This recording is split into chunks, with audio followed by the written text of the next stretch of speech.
High সবাই, কী অবস্থা সবার? কেমন আছেন সবাই? এখানে আমি আজকে কলার মোচা নিয়ে চলে আসছি। চলেন কলার মোচা দিয়ে মজার কিছু একটা বানাই। কলার মোচা যে কোনো তরকারি অনেক বেশি মজার হয়, ঠিক তেমনই পরিষ্কার করা বা বাছাবাছি করাটাও একটা ঝক্কির কাজ, সময় লাগে অনেক। তো আমি আজকে কলার মোচার সহজ এবং মজার একটা রান্না করব। দেখতে হলে পুরো ভিডিওটা দেখতে থাকুন। আর তো এখানে দেখতে পাচ্ছেন শুরুতে আমি কলার মোচাটাকে খুলে নিচ্ছিলাম যাতে খুব সুন্দর মতো বাছা যায়, এবং সব ভিতরের ফুলগুলো বের করে নিচ্ছিলাম, কারণ এই উপরের দিকের যে খোসাগুলো থাকে এগুলো শক্ত হয়, এগুলো খুব একটা নেওয়া যায় না। এরপরে কলার মোচা বাছতে বাছতে নতুন একটা জিনিস দেখলাম যে এরকম চিমটি দিয়ে খুব সহজে ভিতরে শক্ত ডাঁটাটা বের করে নেওয়া যায়।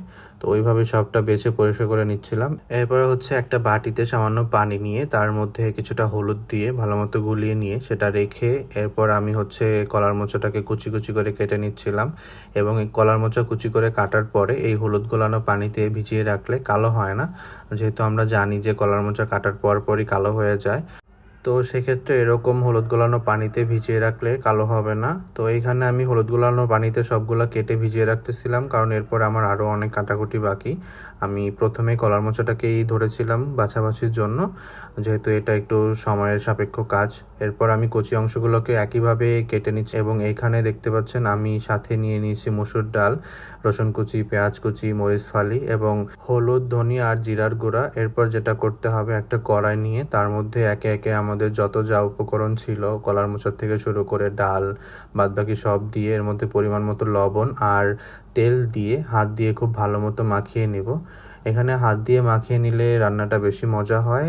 এই রান্নাটা অন্যভাবেও করা যায় তেলের মধ্যে দিয়ে, কিন্তু এইখানে হচ্ছে হাত দিয়ে মাখিয়ে রান্নাটা করলে আরও বেশি খেতে মজা হয়। তো এখানে আমি মাখিয়ে পরিমাণ মতো পানি দিয়ে একদম সরাসরি চুলায় বসিয়ে দিয়েছি এবং পছন্দ মতো রান্না করে নিয়েছি। এই তো দেখতে পাচ্ছেন আমার কলার মোচা দিয়ে মুসুর ডালের তরকারি একদম রেডি। সেম প্রসেসে আপনারা আপনাদের পছন্দ মতো রান্নাটা করে নিতে পারেন, এবং এই রান্নাটা অনেক বেশি মজা হয়। কলার মোচার ডাল তো রান্না করে নিলাম, এখন গরম গরম ভাতের সাথে কলার মোচার ডাল, চলেন খাই। আর বিশ্বাস করেন এই রান্নাটা আমি করছি বলে বলতেছি না, রান্নাটা আসলেই অনেক বেশি মজা হয়েছিল।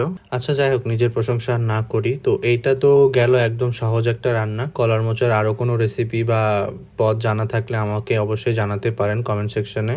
চেষ্টা করবো সেগুলো রান্না করে আপনাদেরকে দেখানোর জন্য। ততক্ষণ পর্যন্ত ভালো থাকবেন সবাই। আর যারা ফেসবুক থেকে দেখতেছেন একটা ফলো দিয়ে দিন, আর যারা ইউটিউব থেকে দেখতেছেন তারা চ্যানেলটা সাবস্ক্রাইব করে দিন। টাটা।